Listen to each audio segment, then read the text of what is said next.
रजौली। नैहर में लुटैमी त लेके जैमी कि ससुरार गे।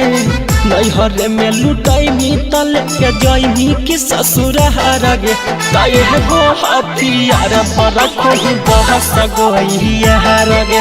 तय गो हथियार पर रखो बहस गोइयार गे।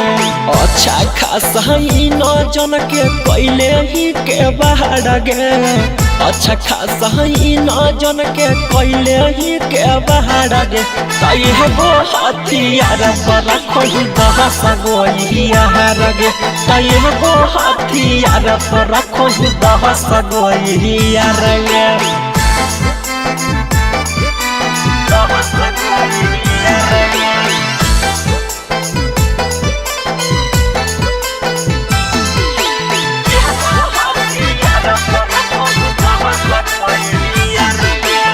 तन्हा जदी करम ही छौड़ी कुमारे में तो ली लागे। कोई जैतो जबहनिया के नहट वाला टूढ़ी लागे।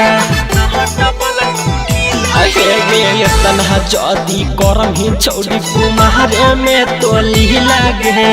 कोई जैतो जबहनिया के नहट वाला टूढ़ी लागे। दहस गो के दहसनियन कैसे ले संभार गे। 10 गो के चोट कैसे ले तू संभार गे। तय गो हथियार पर रखो 10 गोइयार गे। तय गो हथियार पर रखो 10 गोइयार गे।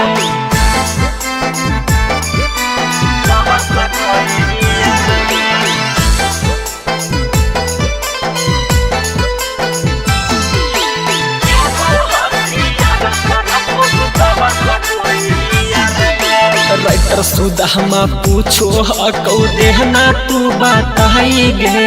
कहाँ से लाबो ही तेयन और जी खाही कबन दवाई गे। अहे गे आर्यन सती से पूछो हकौ देहना तू बताई गे। कहाँ से लाबो ही तेयन और जी खाही कबन दवाई गे। सौरभ सुगम अनुपम बेदर्दी के देनी छौड़ी तहार गे। डीजे नीरज गुलशेर पवन के कर देनी बेमार गे। तय गो हथियार पर रखो 10 गोइयार गे। तय गो हथियार पर रखो 10 गोइयार गे। DNS music recording studio Rajauli.